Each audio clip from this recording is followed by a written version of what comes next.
Doom Control, Series 1, Episode 7, titled Therapy Control. And this episode at the beginning, basically mostly, like 80 or say 90% of this episode, is really good.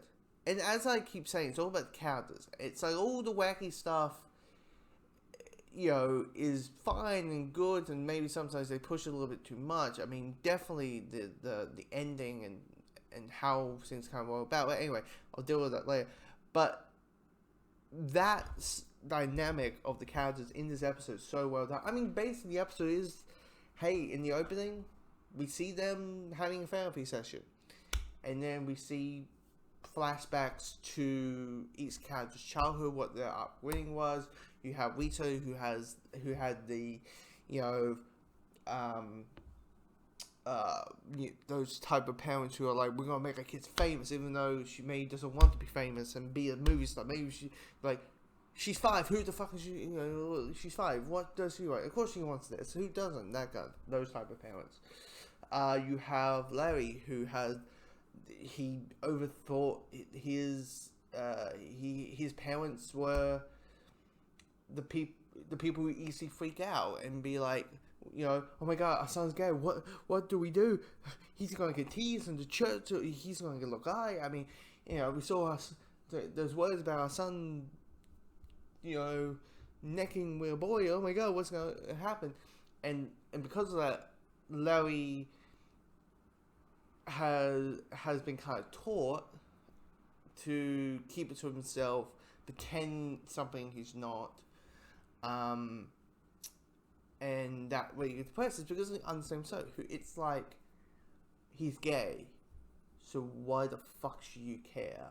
I mean, seriously, it doesn't matter what they do in the bedroom and what they were. Basically, doesn't matter something that they were born with, which is what gender they're into, should matter. Should it matter? Does it affect my life? No, it doesn't. But, we're talking about 1940s. We all know how those mindsets is. Cliff had the abusive, drunken father. And you have Jane, which you're like, oh, for fuck's sake, Jane. Jane's story is such a, it's a rabbit hole that you're thinking, okay, I'm just going to go deeper. It's going to go deeper and deeper and deeper. And you're thinking, when we find out everything about Jane's backstory, I'm going to go depressed mode, right? I'm going to go depressed mode. Am I going to be that? I'm going to be depressed, right? Okay. People who've seen the entire first season, it's depressed, right? Okay, because I can put 1 and 2 together, right, and I'll be like, oh fuck, please don't show it what I think and they might be showing. Anyway, and all that's great, and we get stuff with Cyborg and him trying to be an online dating profile, and him basically saying, wait, booyah, that's not my, how many times have I said booyah? 31 times since the accident. Really? Okay. Cyborg stuff is just like, oh, it's just, connects with his mom and, how great, like, it's the whole thing. He had a bigger connection to his mom than his dad, business works and all that stuff.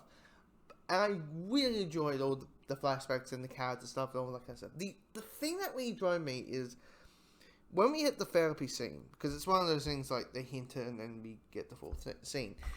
The therapy scene could have been a really awesome opportunity to show off and really dive deep down these characters pretty much. And what happens is you got Cliff, and I understand he had a mouse in his rivalry. I get it, and they explain that Mr. Nobody told a mouse to do it anyway. But it just became so annoying and not offensive, but just like irritating that, he would be that guy who would like cut off and be like, hey, how you going? Hey, oh, this is gonna be so great. And like when Larry is saying, hey guys, and then Cliff is like, gay, and you're like, Oh God, this could have been a really. So, and I'm wondering it's because maybe the show was kind of like, hey, this is going to be a very deep character moment, and the show is kind of that, but also it's kind of weird at the same time. So let's keep this tone kind of. Maybe it's the whole when they were making DC still had that reputation of super dark stuff. I don't know. I mean, Titans had like the fuck Batman thing, but fuck it, who knows? Yeah, I mean, essentially that therapy scene really dug it hard and was like kind of a hard scene to finish on a high note. But yeah, the rest of the episode just marvelous, and I just really want to get more deep with the characters and you know, is the Mister Nobody stuff intriguing? Yeah, but you realize that that's just the side plot. That's the dressing to the main course, and the main